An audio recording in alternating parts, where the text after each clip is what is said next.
Ayan. Isa pa, na ipinararangal ko. Grabe.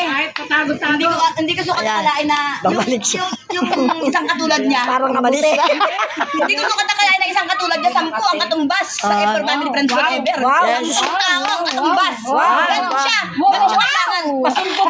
Sino kaya yun? Ganun siya kailangan ng Ever Family Friends Forever. Grabe, nakita ko yung sakripisyo niya. Hindi niya kami iwanan sa ere. Yes, wow. Kahit ako nagbubuhat ng bangko, hindi niya ako pinabayaan. Ang galing niya kumuha ng tao. Sa akin.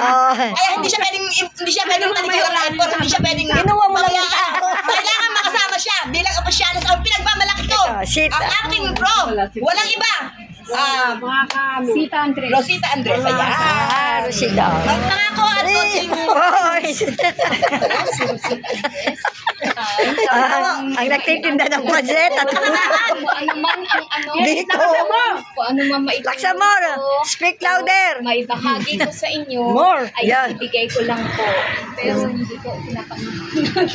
Lakasan mo naman. Mangako ka, hindi. Ako natutulong. Ano man. Ay, hindi.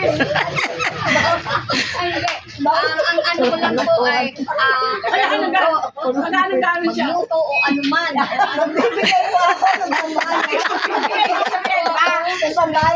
Ano man maitulong ko. Bilang po ako ano maitulong ko. Ano man kakayahan ko. Bibigay ko. Ang ano ko lang po, ang payo ko lang po sa inyo. Kayo ay magmahalan. Hey! Ibig ang iiran. Yes! Palakpakan naman, oh. Yes! Siraan. Pag-ibig ang iiran. Yan! Tama yun. Sama.